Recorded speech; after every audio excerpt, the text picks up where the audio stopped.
أي سدود من غير ما يبلغ دول المصب بفكرة ሌላው ውሸት ነው እሱ የሚያወራው ቀድሞ ማስጠንቀቅ የሚባልን ሐሳብንም እንቢ አሉ ማለት የፈለጉትን ግድብ መስራት ይችላሉ ቀድሞ መንገድ ግዴታ የለባቸውም የሚል ይሄ ውሸት ነው ኢትዮጵያ እንደውም ቀድማ አራባካቸው አብረን ስራው ሁሉ ብላለች التصويت بالإجماع ولا التصويت بالأغلبية كانت أمور الحقيقة كانت خلافات شديدة جدا استمرت من 2000 لغاية 2010 لغاية ما وقعوا على عنتيبي نأتي إلى الحديث عن ስለዚህ በዚህ ሂደት ውስጥ ገፍተው መጨረሻ ላይ የኢንቲቢ ስምምነት እስኪፈረም ድረስ ጉዳዩን አስኬዱት ገፉት ይላል ጥሩ سد النهضة تحديدا يعني من الواضح أن التاريخ فيه من التوترات حول نهر النيل بين مصر وبين أثيوبيا لكن إذا أردنا أن نتحدث تحديدا عن سد النهضة متى بدأت هذه الأزمة أزمة سد النهضة الشيء አሁን የታሪካዩ የተወሰነ ዳራውን ነግረህናል ግን የህዳሴ ግድብ ችግር መቼ ጀመረ الأزمة بدأت إنهم أعلنوا طبعا كان في مخطط أو في تهيئة الأجواء كلها زي ما قلت لحضرتك منذ الاتفاقية الإطارية ولكن خلال ال10 سنين دول هي هيئت الدول الحوض كلها ኢትዮጵያ የህዳሴ ግድብን ያሰበችው ቀደም ብላ ነው እቺን ማመኑ ጥሩ ነው ምክንያቱም አንዳንዴ ችግር ሲፈጠር ልክ ግብጽ ውስጥ አይተው ነው ምናምን የሚለው ተረተረት ቀረ ማለት ነው እውነት መናገር ጀመረ እና ቀደም ብላ ነው ያሰበችው ለዛ ብላ የኢንቲቢውን ስምምነት ምናምን 10 አመት ቀደም ህዳሴ ግድብ መሰረት ከመጣሉ በፊት 10 አመት ዝግጅት ነበረ لكن في 2011 مصر حدث فيها حراك شعبي في يناير في ነገር ግን ይልና አሁን ተመለሰ ምላሱን አጠፈ ማለት ግብጽ በ2011 ጃንዋሪ ላይ የአብዮት ሁኔታ ተፈጥሮ ነበር በጣም ብዙ ግርግሮች ነበሩ بعدها ب3-4 اشهر السوبي اعلنت على وضع حجر الاساس لبناء ልክ ያ በተከሰተ በ4 ወር ውስጥ በ3 ወር ውስጥ የህዳሴ ግድብ መሰረት ድንጋይ እንደሚጣል አወጀች ይችላል سد النهضه استغلت الظروف ይሄም ያረጋችው የግብጽን ግርግር ተጠቅማ ነው ይላል አሁን ይሄ ውሸት ነው اللي بتمر بيها البلد كان في حالة من الفوضى في البلد حالة من الضبابية للمستقبل السياسي በግብጽ የወደፊት ጣፋንታ ላይ በጣም ብዙ የተሸፋፈኑ ነገሮች ነበሩ ማን ይምራት ማን አይምራት ስለዚህ እዛ ግርግር መሃል ነው ኢትዮጵያ ይህንን የመሰረት ድንጋይ የጣለችው ودي حالة بتمر بها دول عديدة وبالتالي استغلت هذه الظروف واعلنت عن انشاء سد النهضه ስለዚህ እንዲህ አይነት ችግሮች ሁሉም ሀገር የሚከሰትበት ቢሆንም ኢትዮጵያ ግን ይህንን የግብጽን የአብዮት ጉዳይ ተጠቀመችበት العمل فيه مصر رفضت عبرت عن رفضها في ذلك الوقت وكان في ذلك الوقت كان المجلس العسكري هو اللي بيحكم البلاد وعبرت عن رفضها بوقتهم የወታደሩ ኃይል ነበረ ሀገሪቱን የሚመራው እናም ልክ እንዳልሆነ በወቅቱ ሐሳቡን አቀርቧል እንዳልተቀበለው የህዳሴ ግድብ መሰረት ድንጋዩን ወይ መሰራቱን መቀበሉን እንትኑን ማለት መጀመሩን አልፈቀደም وزيارات لوفود ووفود لمنع هذا المشروع ولكن ከዛ ይህንን ልማት እንግዲህ ግብጽ ልማት አትዋጋም ይልህና እዚህ ጋር ግን ይሄ ልማት እንዳይደረግ የሚቻለውን ሁሉ አደረገ ይላል الأزمة السياسية في مصر وانتخابات وتغييرات حدثت أمور كثيرة ከዛ በኋላ ግብጽ ላይ የምርጫ ምናምን ጉዳይ ተፈጠረ ያው መሐመድ ሙርሲ የመጡበት እንትን ማለት ነው እሱ ላይ ገባች جدا شغلت مصر كثيرا هل كان التوقيت متعمد بالنسبة لأثيوبيا أن يعلن عنه في هذا التوقيت أم أنه صادف؟ لا توقيت ስታስበው ይለዋል ይሄ በአጋጣሚ የተመጣ ነው ወይስ በትክክል አስባበት ነው ኢትዮጵያን ያረጋቸው አውቃ ነው ወይ ይለዋል ጠንቁላ ማለት ነው تعمد طبعا فأكيد አይ በደንብ አውቃ ነው እንጂ በደንብ አስባበት ነው استغلت هذا التوقيت شديد الضعف للدولة المصرية ግብጽ በጣም ደካማ የነበረችበትን ጊዜ በመጠቀም ነው የሰራቸው እንጂ ባይሆን አይሰራው ማለት ነው በዚህ አጋጣሚ ምን እንረዳው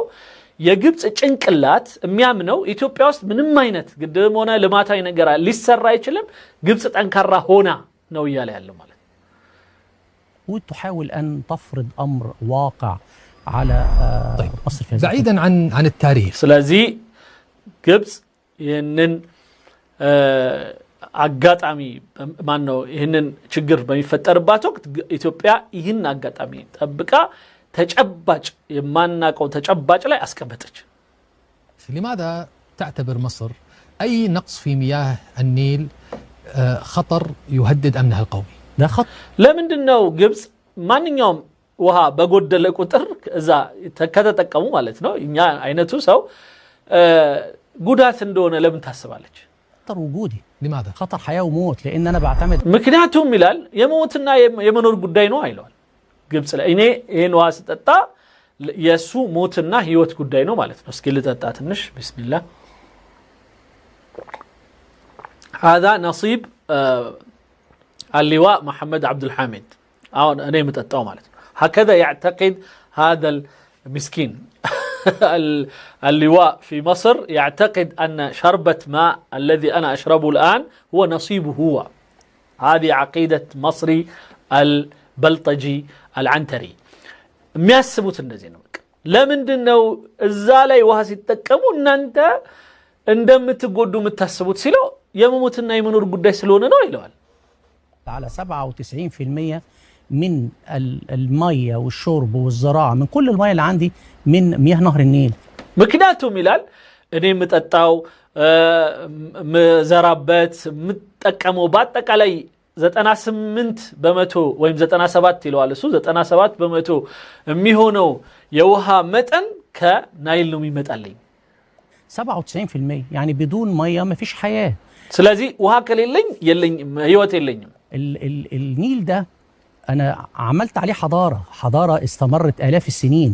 يعني سلطاني يتجنباو بزيه نايل ላይ ነው بنيت على حضارة دول حوض النيل كلها በሺዎች ዓመታት የኔ ስልጣኔ የተገነባበት የሆነ ነው ይውሃ مفيش دولة عملت حضارة على ضفاف نهر النيل وبالتالي ሌላ አገር ማንም በናይል ላይ ስልጣኔውን የሰራ የለም ይላል ስማ በደንብ እየነገረህ ነው ማለት ስለዚህ الحمد لله الآن بنينا حضارتنا على النيل الأزرق بوضع سد النهضة أو بعمل سد النهضة وسد النهضة حضارة سلازي لناك يقبال إنيا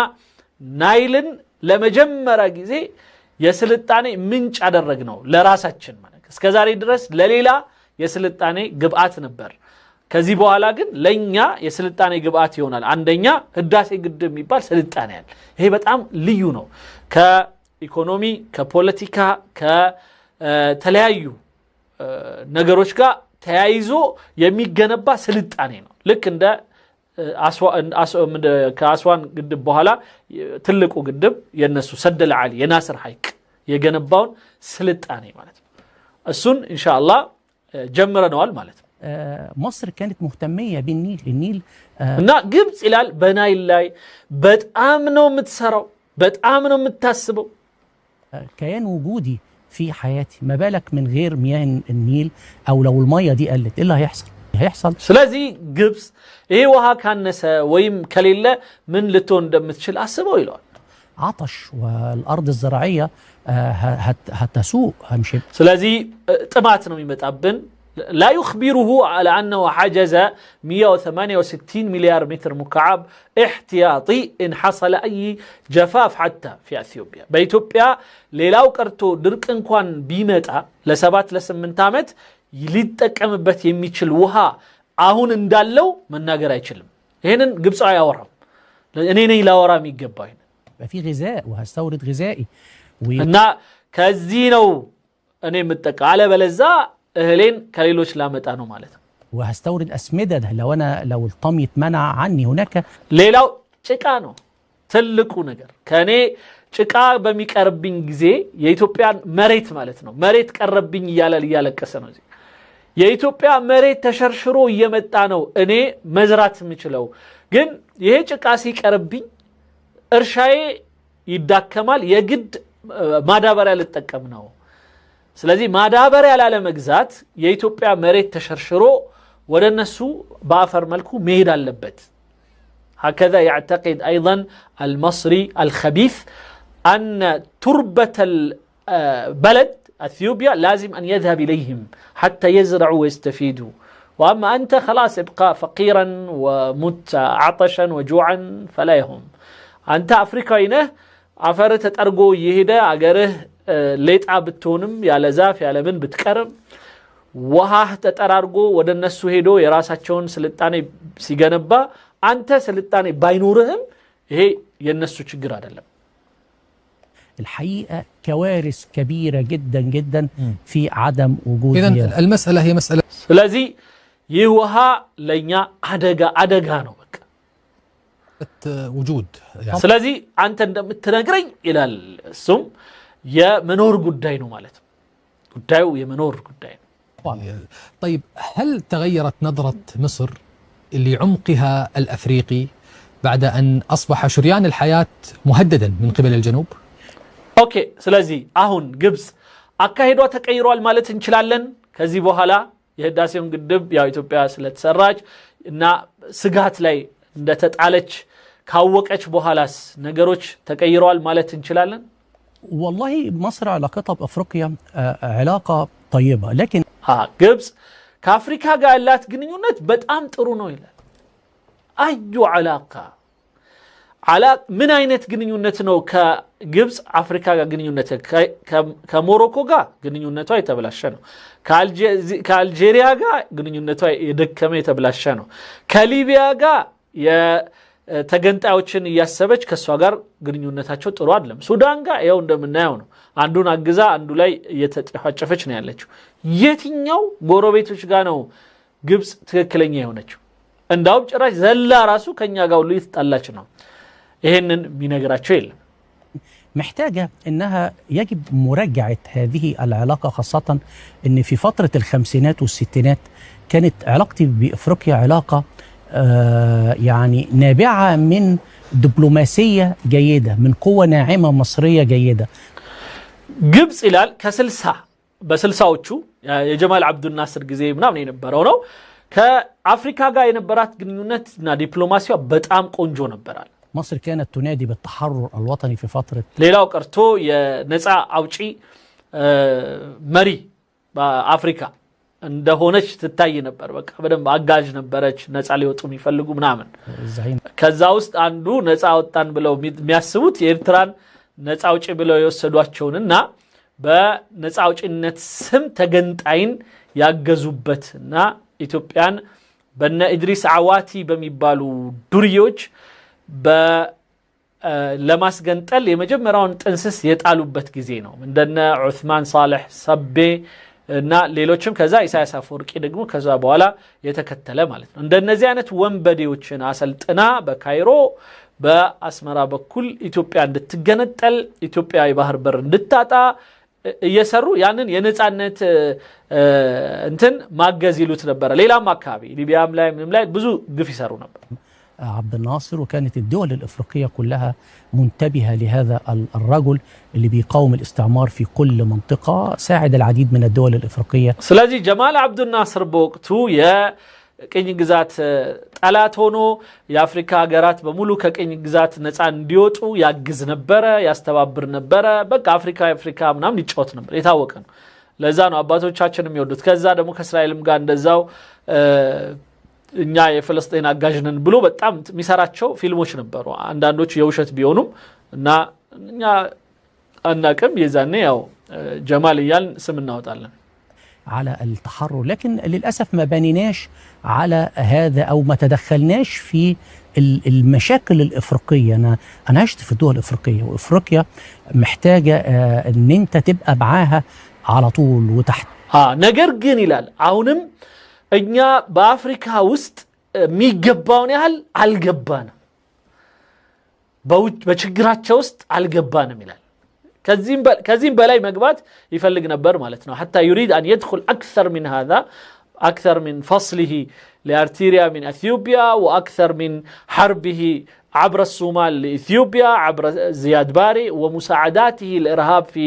ليبيا وغير هذه الحاجات كلها يريد أن يستمر ما عنده مشكلة أين اللو يبلت بنجبات أرو نبر تاوي مشاكلها وتشعر مكنياتهم أفريقيا تجروستنات يالله كله سلذي النزين تجروتشوان بمتكم كان نسوست مطفات اللبن بقوام النت وستاتشو منور نبربن نبض الشارع الافريقي. اتخيل احنا بعدنا كنا دايما نركز بسبب ظروفنا السياسيه وظروفنا الاقتصاديه دائما ما نركز على الشرق والمنطقه العربيه والمنطقه. سلازي بينيا دكمت عندنا البوليتيكا ولتنيا ياقم مانس ኢኮኖሚካሊ ብዙ ትኩረታችን አረብ ሀገር ላይ እና አካባቢያችን ላይ ብቻ ሆነና አፍሪካ ላይ ትንሽ ለቀቃለን እንጂ በደንብ ነበር መያዝ ነበር منطقة المتوسط والى الشمال وكنا لا نهتم كثيرا او لا نكترث كثيرا بالجنوب وهو المهم اللي هو ስለዚህ ይሄ በጣም ለኛ ወሳኝ የሆነው ነገር በሆነ ጊዜ ትንሽ ራቅ ብለነው ነበር ደቡቡን በተለይ ማለት ኢትዮጵያን እና አካባቢዋን ማለት الحقيقه خلال ال 12 سنه 13 سنه اللي فاتوا بدا الاهتمام بافريقيا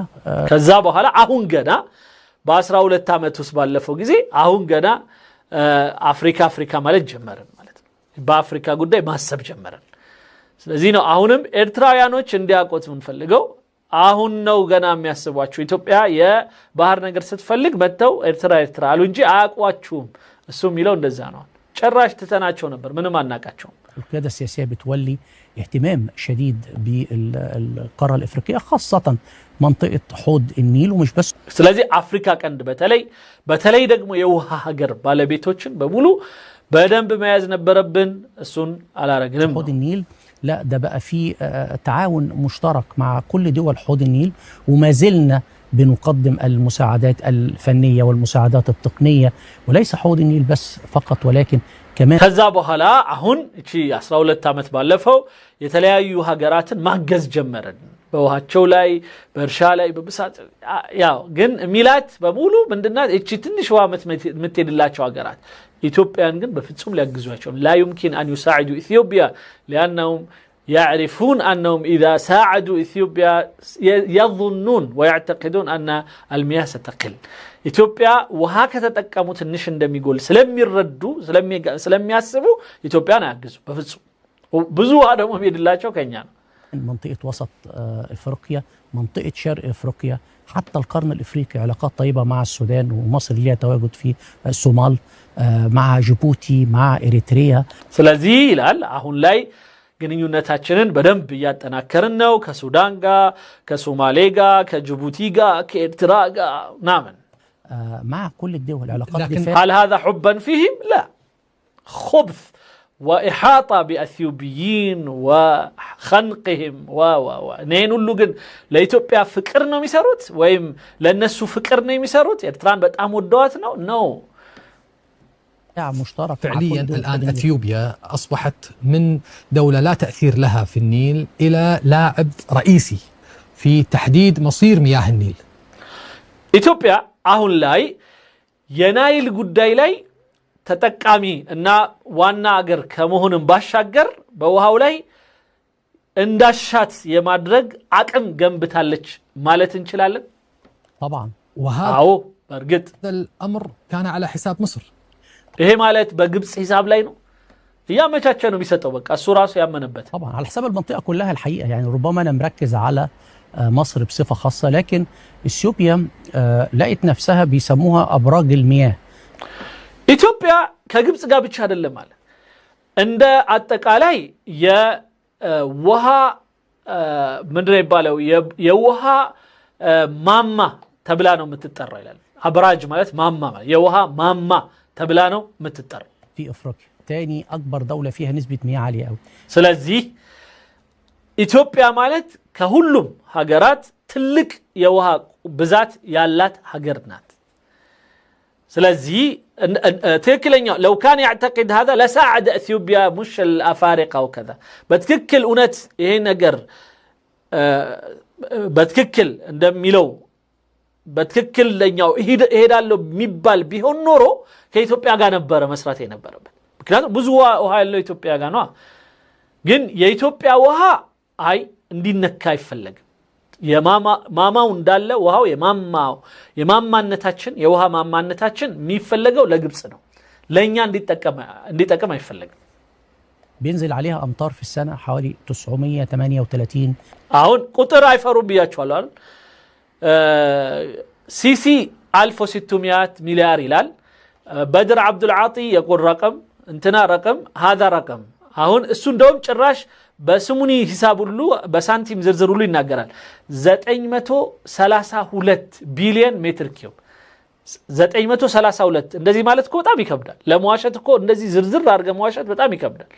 ግን እውነት ለማስመሰል እንደዚህ በዝርዝር ማለት እንደውም ነጥብ 5 ምናን አለ ማለቱ እሱ ሆኖ ነው 932 ብሎ ያስቀምጠዋል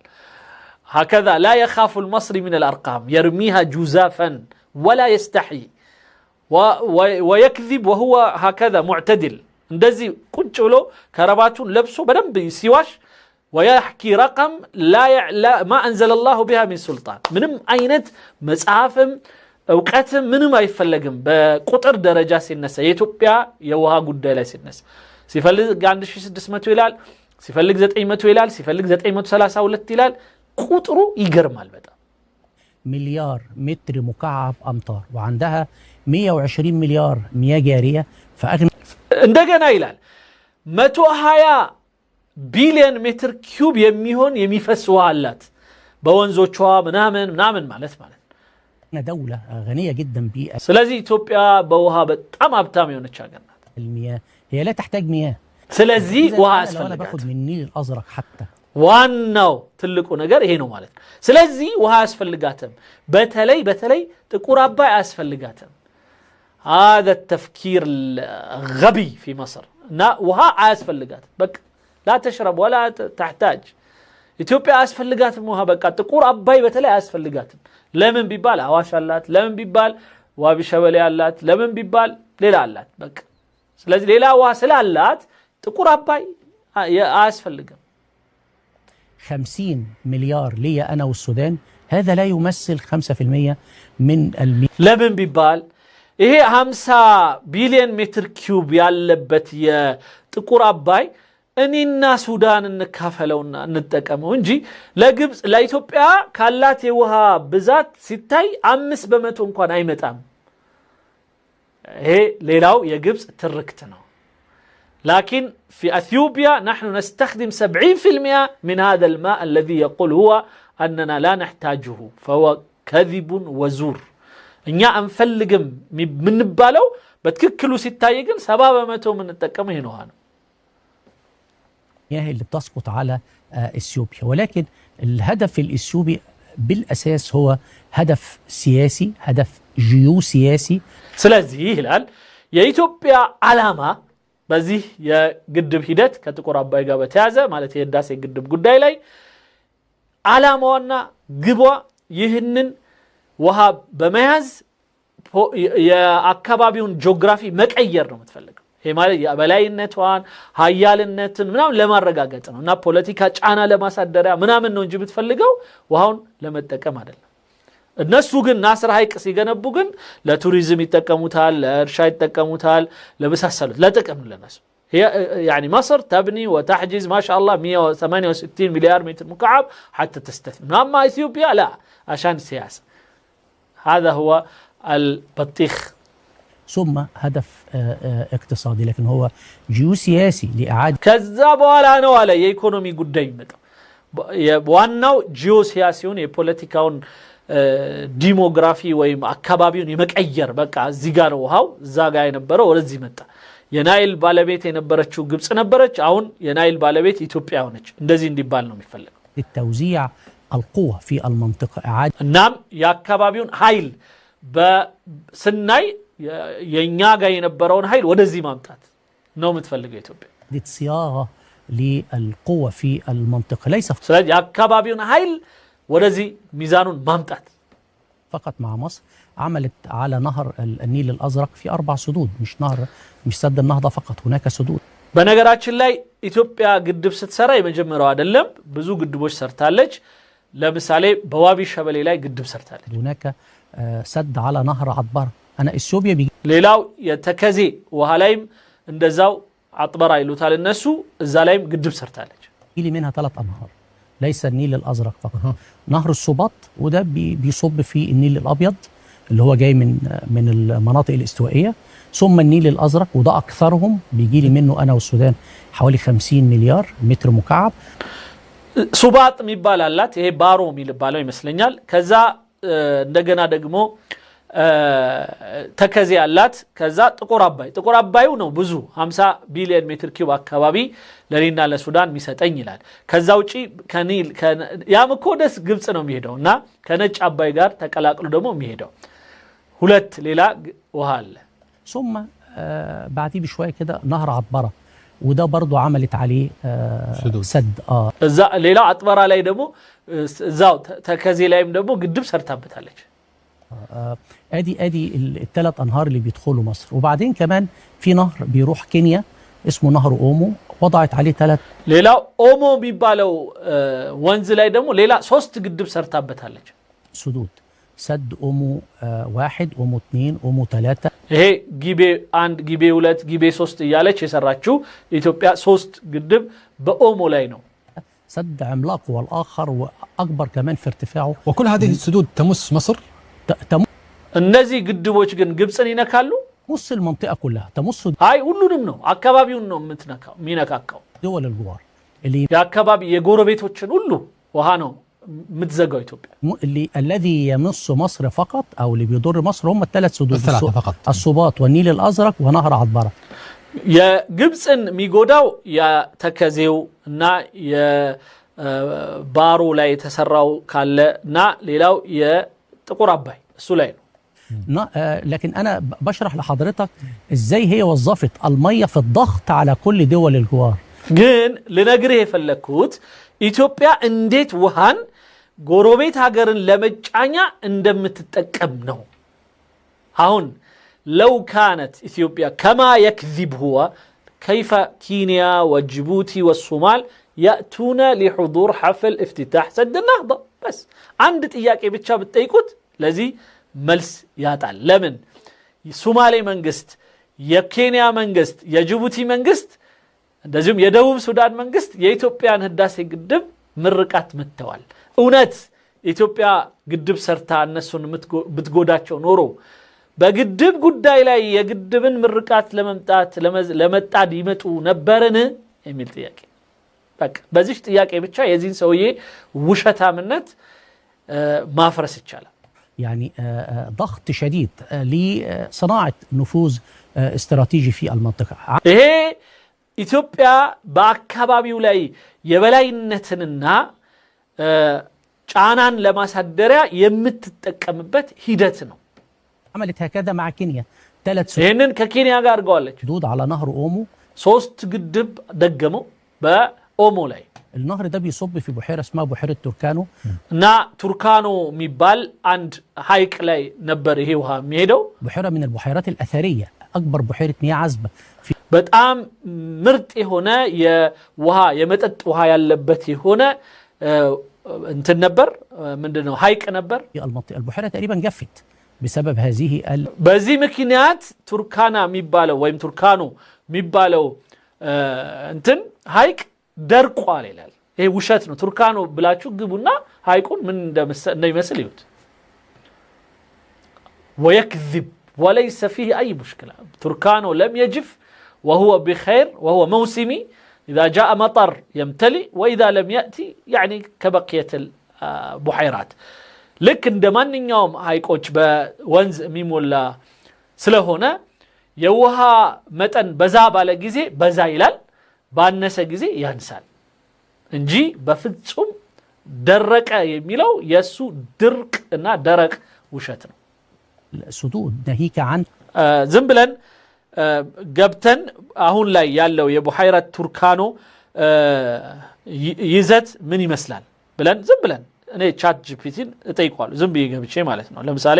ቡሃይራ ቱርካኖ ወይም ቱርካና ነው የሚሉት ቱርካና وضعه الحالي አሁን ያለበት ሁኔታ ማለት ነው